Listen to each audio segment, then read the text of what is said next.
Ο καρκίνος του μαστού είναι ο πιο συχνός τύπος καρκίνου στις γυναίκες. Ωστόσο, και οι άνδρες μπορούν επίσης να προσβληθούν από τον καρκίνο του μαστού.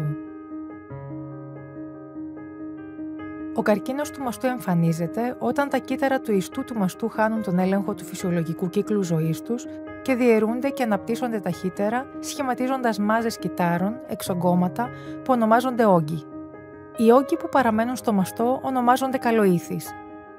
Οι όγκοι που αποκτούν την ικανότητα να εξαπλώνονται σε άλλα μέρη του σώματος ονομάζονται κακοήθεις ή καρκίνοι. Ο πιο συχνός τύπος καρκίνου του μαστού στους άνδρες είναι το διηθητικό πορογενές καρκίνωμα. Αναπτύσσεται στους σπόρους και εξαπλώνεται σε άλλα μέρη του σώματος.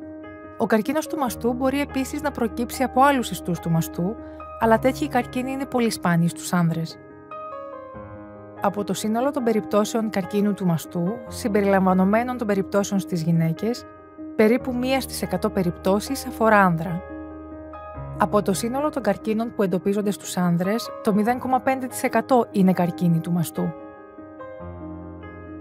Η αιτία του καρκίνου του μαστού στους άνδρες είναι άγνωστη, αλλά ορισμένοι παράγοντες μπορεί να συμβάλλουν στην ανάπτυξή του.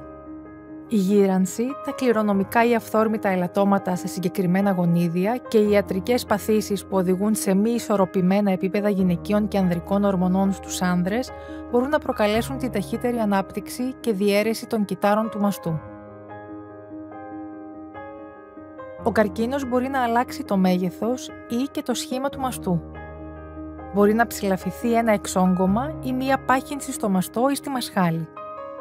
Μπορεί να εμφανιστούν βαθουλώματα, ερυθρότητα, απολέπιση, ζάρωμα ή όψη φλοιού πορτοκαλιού στο δέρμα που καλύπτει το μαστό, τη θηλή ή τη θηλαία άλο. Η θηλή μπορεί να εκρίνει υγρό ή να στραφεί προς τα μέσα. Η παρουσία αυτών των συμπτωμάτων μπορεί να μην σχετίζεται με καρκίνο του μαστού. Είναι επίσης πιθανό ένα άτομο με καρκίνο του μαστού να μην παρουσιάζει κανένα από αυτά τα συμπτώματα.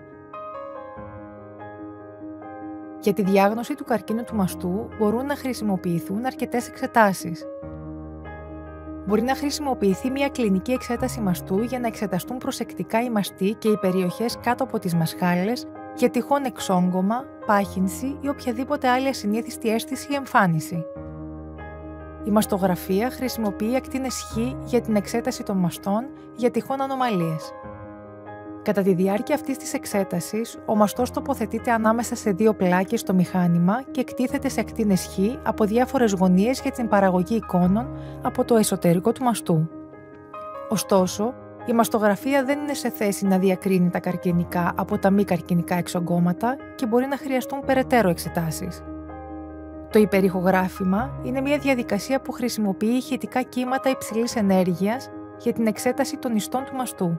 Το υπερηχογράφημα μαστού μπορεί να διακρίνει μεταξύ των στερεών μαζών, που πιθανόν να είναι καρκινικές, και εκείνων που είναι γεμάτες με υγρό, οι οποίες κατά πάσα πιθανότητα είναι μη καρκινικές. Εάν οι απεικονιστικές εξετάσεις υποδεικνύουν καρκίνο, ένας γιατρός θα σας συμβουλεύσει να υποβληθείτε σε βιοψία. Πρόκειται για μια διαδικασία κατά την οποία αφαιρούνται μικρά τμήματα ιστού από το μαστό ή τους λεμφαδένες για εξέταση και αξιολόγηση κάτω από το μικροσκόπιο. Υπάρχουν 4 τύποι βιοψίας. Η βιοψία αναρρόφησης με λεπτή βελόνα αφαιρεί υγρό από το εξόγκωμα με τη χρήση μιας λεπτής κύλης βελόνας. Η βιοψία με κόπτουσα βελόνα αφαιρεί ένα πολύ μικρό τμήμα ιστού από μια ύποπτη περιοχή με τη χρήση μιας φαρδιάς κύλης βελόνας. Η χειρουργική βιοψία αφαιρεί ολόκληρο το εξόγκωμα ή μέρος αυτού, καθώς και τον περιβάλλοντα ιστό. Η βιοψία λεμφαδένα χρησιμοποιεί μια βελόνα για τη λήψη ιστού. Οι βιοψίες επιτρέπουν να διαπιστωθεί εάν ο καρκίνος έχει επεκταθεί στο εσωτερικό του μαστού ή και σε άλλα μέρη του σώματος. Ο καρκίνος σταδίου 0 είναι ένας πολύ μικρός εντοπισμένος καρκίνος. Ο καρκίνος σταδίου 1 μπορεί να έχει εξαπλωθεί στους πλησιέστερους λεμφαδένες, όπου ανιχνεύεται μόνο ένας μικρός αριθμός καρκινικών κυττάρων. Ο καρκίνος σταδίου 2 έχει αναπτυχθεί, αλλά εξακολουθεί να βρίσκεται στο εσωτερικό του μαστού ή έχει εξαπλωθεί μόνο στους πλησιέστερους λεμφαδένες. Ο καρκίνος σταδίου 3 έχει εξαπλωθεί στους λεμφαδένες ή και στο θωρακικό τείχομα ή και στο δέρμα στην περιοχή του μαστού. Ο καρκίνος σταδίου 4 μπορεί να είναι ένας καρκίνος οποιοδήποτε μεγέθους που έχει εξαπλωθεί σε άλλα μέρη του σώματος, συμπεριλαμβανομένου των πνευμόνων, του ύπατος, του εγκεφάλου ή των οστών.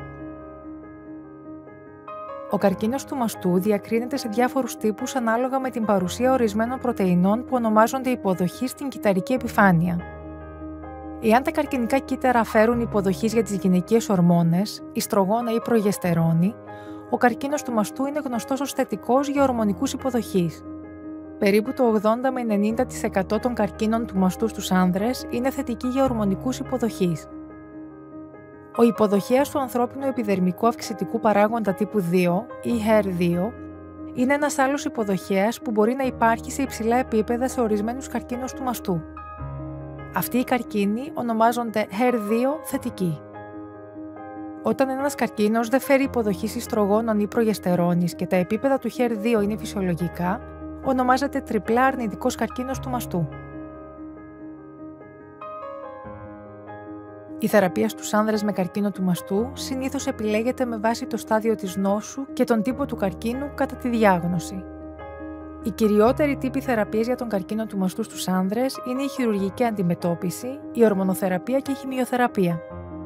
Άλλες θεραπείες περιλαμβάνουν τη θεραπεία με ακτινοβολία, ονομάζεται επίσης ακτινοθεραπεία, τις στοχευμένες θεραπείες και την ανοσοθεραπεία.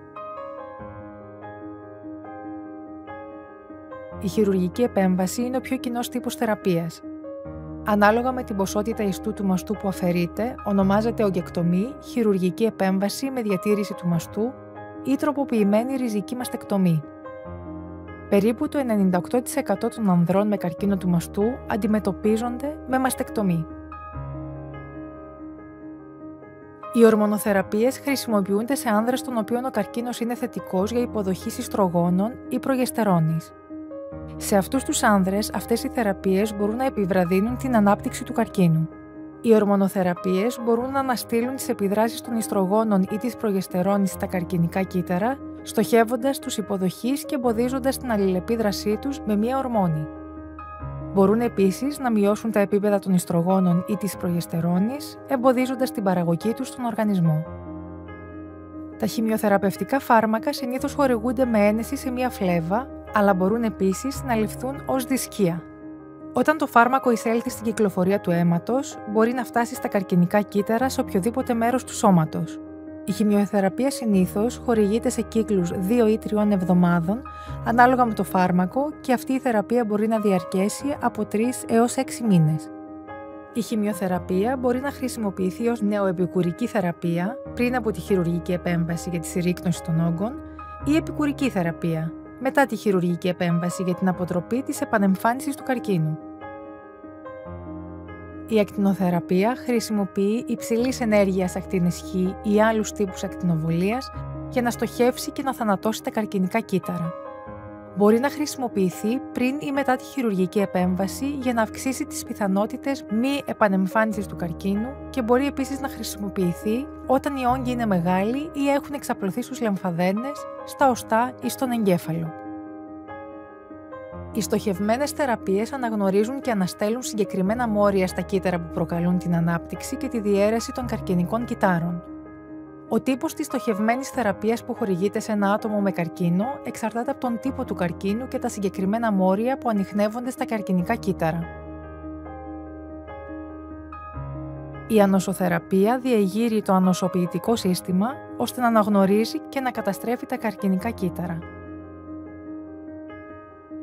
Η επιβίωση μετά την αρχική διάγνωση είναι παρόμοια για τους άνδρες και τις γυναίκες με καρκίνο του μαστού ίδιου σταδίου.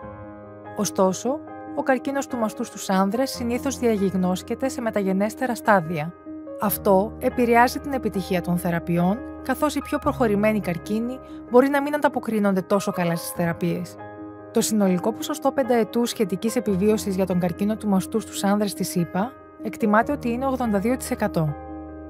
Είναι 95% εάν ο καρκίνος εντοπιστεί μόνο στο μαστό, 83% αν ο καρκίνος εντοπιστεί στους επιχώριους λεμφαδένες και 19% εάν ο καρκίνος έχει εξαπλωθεί σε άλλα μέρη του σώματος. Αρκετοί παράγοντες, όπως η ηλικία κατά την αρχική διάγνωση, η γενική κατάσταση της υγείας, το στάδιο και ο τύπος του καρκίνου του μαστού και το πόσο καλά λειτουργούν οι θεραπείες μπορούν να επηρεάσουν το ποσοστό επιβίωσης. Υπάρχουν επίσης διαθέσιμα βίντεο για διάφορα θέματα σχετικά με τον καρκίνο του μαστού.